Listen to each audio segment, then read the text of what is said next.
మీరు ఫోటో తీసుకోండి, వాళ్ళు పంపించేస్తారు.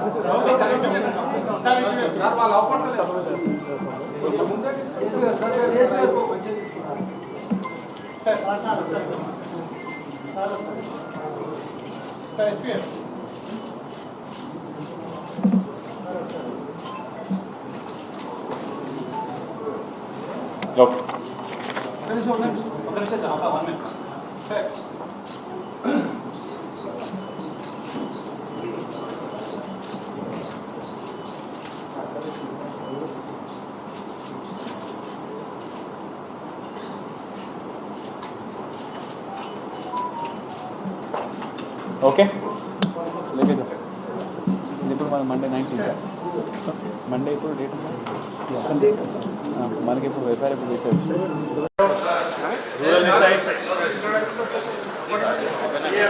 విష్ణు సిసిఎస్ విష్ణు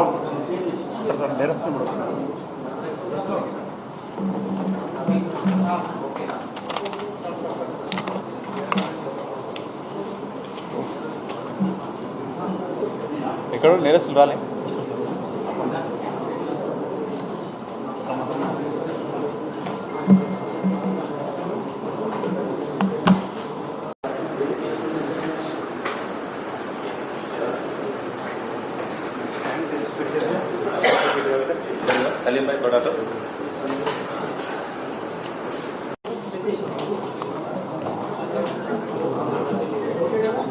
విష్ణు కూర్చో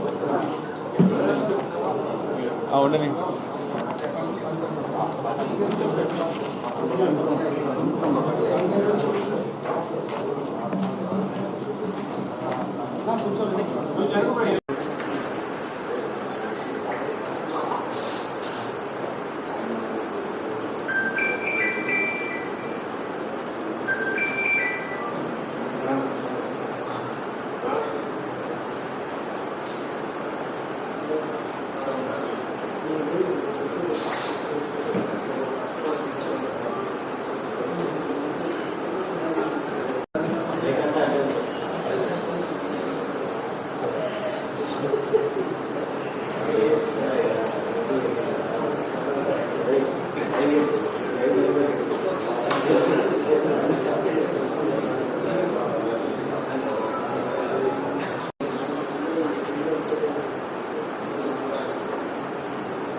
రెడీయా? చల్ ఓకే. అందరికీ నమస్కారం. మనకు ఈ నెల 22 మండే రోజు సాయంత్రం సుమారు 6 గంటలకి మనకి ఒక 100 డైల్ వస్తుంది. నల్గొండలో ఈ కాలనీలో బాగా స్మెల్ వస్తుందని చెప్పి మనము ఇమ్మటే మన వాళ్ళు వెళ్ళి రెస్పాండ్ అయ్యేసరికి చూస్తే ఒక 4 డెడ్ బాడీస్ మనకి ఆ ఇంట్లో దొరుకుతాయి. ఆ డెడ్ బాడీస్ కూడా బాగా డీకంపోజ్ అయ్యి గుర్తుపట్టని స్టేట్లో ఉంటే మనం ఎమ్మటే బాడీని పోస్ట్మార్టంకి షిఫ్ట్ చేసి బేస్డ్ ఆన్ ప్రిలిమినరీగా ఇంజురీస్, స్టాబింగ్ ఇంజురీస్ ఉన్నాయని చెప్పేసి మనం మర్డర్ కేసు రిజిస్టర్ చేయడం జరిగింది.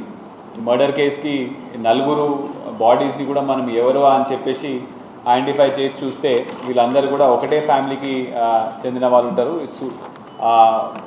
హౌస్ ఓనర్ పేరు సుల్తాన్, వాళ్ళ వైఫ్ హసీనా, కొడుకు ముజామిల్, ఇంకా డాటర్ అపూరా. ఇప్పుడు ఈ సుల్తాన్ వాళ్ళ ఫస్ట్ వైఫ్ కోవిడ్లో చనిపోయిన తర్వాత ఇప్పుడు ఈ అమ్మాయి హసీనాని పెళ్లి చేసుకుంటాడు. హసీనానికి కూడా ఇది 3rd మ్యారేజ్. అయితే ఈ 4 బాడీస్ ఐడెంటిఫై చేసిన తర్వాత మనం ప్రత్యేక బృందాలు 7 teams, CCS, Nalgonda 1 town, rural అన్ని జాయింట్ టీమ్స్ మనం ప్లాన్ వేసుకొని ఇన్వెస్టిగేషన్ స్టార్ట్ చేయడం జరిగింది. ఇన్వెస్టిగేషన్లో కూడా మనకి బోత్ సైడ్స్లో ఉన్న ఫ్యామిలీస్ అందరినీ కూడా మన సస్పెక్ట్స్ని ఇన్ని రోజుల నుంచి మనం ఇంట్రాగేషన్ చేసుకుంటూ కొంత ఇంట్రాగేషన్లో కొంత టెక్నికల్గా కొంత సీసీటీవీ ఆధారాల బేస్ మీద మనము ఒక 4 అక్యూజ్డ్ని పట్టుకోవడం జరిగింది. ఇందులో మెయిన్ అక్యూజ్డ్ A1 ఇతని పేరు సయ్యద్ అస్లం, A2 తబస్సుమ్ ఇతని వైఫ్, A3 మొహమ్మద్ సోహెల్ ఇతను అస్లం వాళ్ళ ఫ్రెండ్, A4 హేమంత్ కుమార్ ఇతను బంగారం తీసుకున్న రిసీవర్. అయితే ఈ అస్లం అనేవాడు ఈ హసీనా వాళ్ళ అక్క తహేరా బేగం వాళ్ళ కూతురు వాళ్ళ హస్బెండ్. వాళ్ళ కూతురు పేరు తబస్సుమ్. సో తబస్సుమ్ వాళ్ళ హస్బెండ్ ఈ అస్లం. అయితే వీళ్ళకి పాత గొడవలు ఏంటంటే ఈ హసీనా అనే అమ్మాయి ఈ అస్లంకి 1 year బ్యాక్ 1,00,000 రూపాయలు అప్పు ఇచ్చిన తర్వాత ఆ అప్పుకి చాలా హైగా ఇంట్రెస్ట్ అడగడం వల్ల అతను ఇప్పుడు దాకా సుమారు 2.5 లక్షలు ఇవ్వడం జరిగింది. ఆమె ఇంకా కూడా నాకు డబ్బులు రావాలని చెప్పేసి అతని బాగా వేధించింది. అదేవిధంగా వీళ్ళు ఈ అస్లం ఇంకా ఈ తబస్సుమ్ వీళ్ళ హైదరాబాద్లో క్యాబ్ డ్రైవర్గా పనిచేస్తారు. వీళ్ళకు కూడా ఆర్థికంగా బాగా ఇబ్బంది ఉండడం వల్ల వాళ్ళకు కూడా డబ్బులు చాలా అవసరం ఉండేది.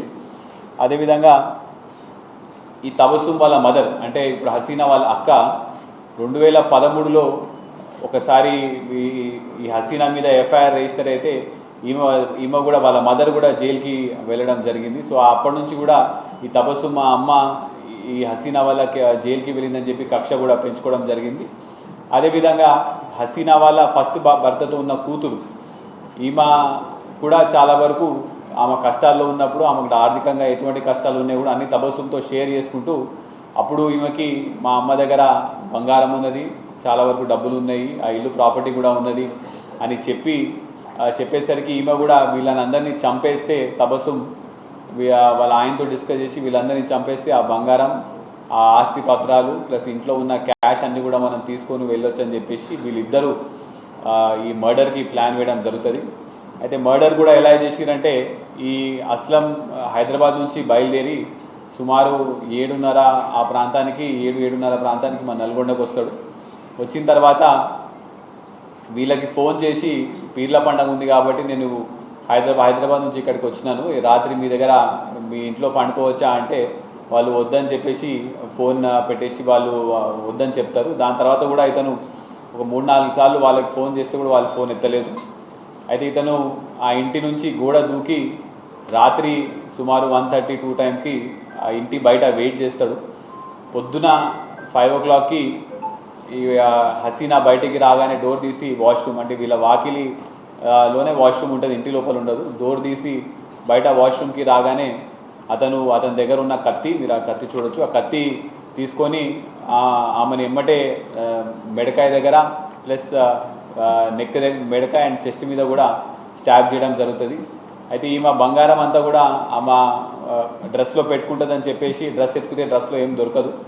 అయితే మళ్ళీ ఇంటి లోపలికి వెళ్ళే సమయానికి అదే సమయానికి వాళ్ళ ఆయన కూడా బయటికి కరెక్ట్ అదే టైంకి వాళ్ళ ఆయన కూడా బయటికి వస్తాడు. సుల్తాన్ వచ్చి ఇతని కర్రతో ఏదో ఒకటి బెదిరించడానికి ప్రయత్నిస్తాడు. కానీ అది కాక అతని మీద కూడా అతని మూసి అతన్ని కూడా సుమారు ఒక 4-5 సార్లు గొంతు మీద స్టాబ్ పొడవడం జరుగుతుంది. ఈ గొడవ అంతా వినేటప్పుడు ఆ పిల్లగాడు ముజమ్మిల్ లేచి ఇంకా నిద్రలోనే బయటకు వచ్చే లోపల అతను చూసి వాళ్ళ అమ్మా నాన్నలు ఇద్దరు చంపేసిరని చెప్పేసి అతని దగ్గర ఉన్న ఒక రాడ్ లాంటిది తీసుకొని వచ్చి అయ్యేటప్పుడు వీళ్ళిద్దరి మధ్యలో కూడా ఘర్షణ నడుస్తుంది. ఆ ఘర్షణలో అస్లంకి చెయ్యి దగ్గర ఒక కట్ అవుతుంది, మళ్ళీ కాళ్ళ దగ్గర కూడా కొంతవరకు కట్ అవుతుంది. కానీ ఆయన ముజమ్మిల్ ఇంకా చిన్నపిల్లోడు కాబట్టి అతన్ని ఓవర్ పవర్ చేసి ముజమ్మిల్ని గొంతు కోసి అతన్ని కూడా మెడకాయ దగ్గర స్టాబ్ చేయడం జరుగుతుంది. ఇదంతా అవ్వడం కూడా పాప అపూరా ఆమె ఇంట్లోంచి చూసింది. ఇప్పుడు ఈ అమ్మాయిని వదిలేస్తే మళ్ళీ ఈ అమ్మాయి సాక్ష్యం చెప్తే నేను ఇస్తా అని చెప్పేసి ఇతను మళ్ళీ ఇంటికి వెళ్ళి ఆ అమ్మాయి బెడ్ కింద దాచుకుంటే నిర్దాక్షిణంగా అమ్మాయిని బెడ్ కింద నుంచి లాగి మళ్ళీ ఆ అమ్మాయి గొంతు కోసి ఆ అమ్మాయిని కూడా చంపడం జరిగింది. ఇదంతా అయిపోయిన తర్వాత మళ్ళీ ఇంట్లో ఈ బంగారం ఇంకా డబ్బులు ఎక్కడ ఉన్నాయి, ఆస్తిపత్రాలు ఎక్కడ ఉన్నాయి కూడా వెతుక్కొని అతను మళ్ళీ అవన్నీ తీసుకొని మళ్ళీ బయటికి వాళ్ళ ఇంట్లో ఉన్న తాళమే చూసుకొని ఆ తాళం వేసి అతను అక్కడ నుంచి పారిపోవడం జరుగుతుంది. అయితే ఇదంతా కూడా పకడ్బందీగా ప్లాన్ వేసినాడు. ఎందుకంటే ప్రతిరోజు పొద్దున పూట వీళ్ళు ఏదో రకంగా మొగుడు పిల్లలు గొడవ పడతారని చెప్పేసి ఆ పొద్దున సమయంలో మనం చంపితే పక్కనున్న చుట్టుపక్కల వాళ్ళకి కూడా ఎటువంటి డౌట్ రాదు, వాళ్ళ ఇంట్లో ఏదో గొడవ పడుతున్నారని అనుకుంటారని చెప్పేసి ఇతను ప్లాన్ వేసి ఆ సుమారు 6:30 నుంచి 7 ఆ సమయంలో అతన్ని ఆ నలుగురిని చంపి అక్కడున్న ఆ బంగారం కూడా తీసుకొని వెళ్ళిపోతాడు. వెళ్ళిపోయిన తర్వాత ఇతని ఫ్రెండ్ సోహెల్ ఉంటాడు. సోహెల్కి కూడా ఇతను ఇట్లా చంపినా అని చెప్పి బంగారం అంతా కూడా మనం మార్చి దాని డబ్బులు తీసుకోవాలని చెప్పేసి అతనితో వాళ్ళిద్దరు కూడా కలిసి బంగారాన్ని మార్చి మళ్ళీ డబ్బులు తీసుకుంటారు. ఇప్పుడు మనము ఈ అస్లం దగ్గర నుంచి ఈ కత్తి ప్లస్ ఆ రక్తమడుగు బట్టలు, ఈ బట్టలన్నీ కూడా అవుట్స్కట్స్లో పడేస్తాడు. ఈ బట్టలు కూడా మనం రికవర్ చేయడం జరిగింది. అదేవిధంగా ఈ బంగారం కూడా రికవర్ చేయడం జరిగింది. ఆ తబసుం దగ్గర నుంచి ఈ ఆస్తి పత్రాలు, బ్యాంక్ ఎఫ్డి ఇవన్నీ కూడా మనము రికవర్ చేయడం జరిగింది. ఇదంతా కూడా మళ్ళీ వీళ్ళు ఏదో రకంగా నలుగురు కూడా చనిపోతే నింద మొత్తం వాళ్ళ కూతురు మీదకి వస్తుంది, మేము ఎలాగో బయట పడిపోతాం అని చెప్పి కూడా వాళ్ళ ఆ కోణంలో కూడా ఆలోచించుకొని ఇదంతా మర్డర్ వాళ్ళు ప్లాన్ చేసి డబ్బుల కోసం ఈ నలుగురు ఫ్యామిలీ మెంబర్స్ని కూడా చంపడం జరిగింది.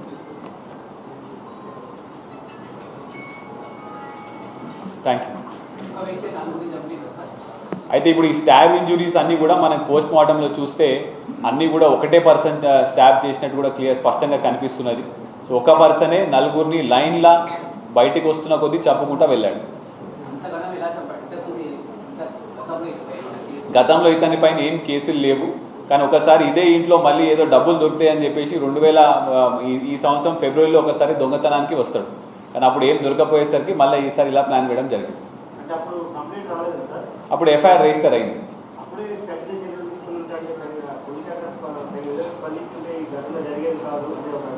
అలా కూడా అనొచ్చు, but we are working on it.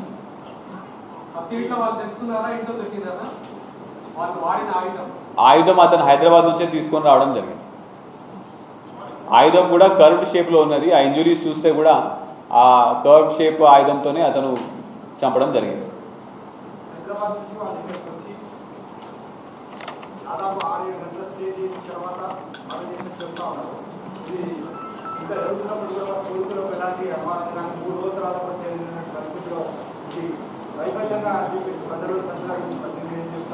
అయితే ఇది ప్రతిరోజు ఆ సమయానికి మొగుడు పిల్లలు కొట్లాడుకుంటారని చెప్పేసి ఉంది కాబట్టి నేబర్స్ కూడా ఎవరు కూడా ఇన్ఫర్మేషన్ ఇవ్వలేదండి. మనం దాని తర్వాత విచారణ ఇన్వెస్టిగేషన్ టేకప్ చేసిన తర్వాత కూడా మాకు నేబర్స్ నుంచి ఎటువంటి సహకారం దొరకలేదు. అన్నీ కూడా మన ఇన్వెస్టిగేషన్ ద్వారానే దొరికింది. ఒకవేళ నేబర్స్ అక్కడ ఉన్న చుట్టుపక్కల వాళ్ళు ఎవరైనా మనకి ఇన్ఫర్మేషన్ ఇచ్చి ఉంటే మాత్రం తప్పకుండా ముందే యాక్షన్ తీసుకునే వాళ్ళు ఉంటుంది.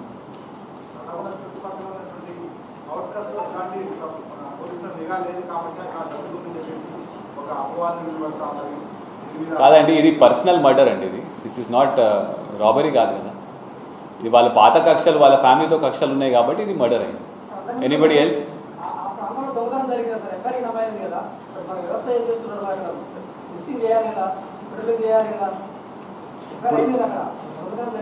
ఎఫ్ఐఆర్ అయిందండి, దాని మీద కూడా దర్యాప్తు చేసినాము. కాకపోతే ఆ టైంలో మనకి కొంత ఎవిడెన్స్ దొరకకపోవడం వల్ల మనం ఆసారి మిస్ అయింది. బట్ ఈసారి తప్పకుండా మనం పట్టుకున్నాం. నెక్స్ట్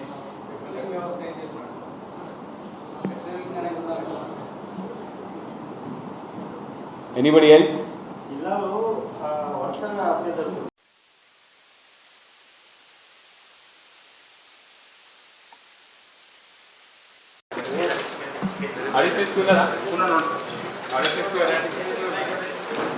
టౌన్ సిఐ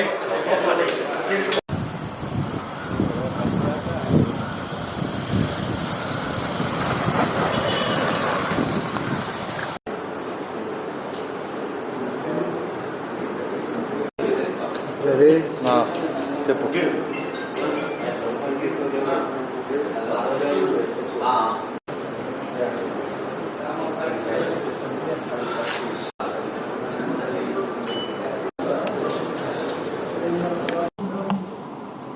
నేరస్తుల కోసం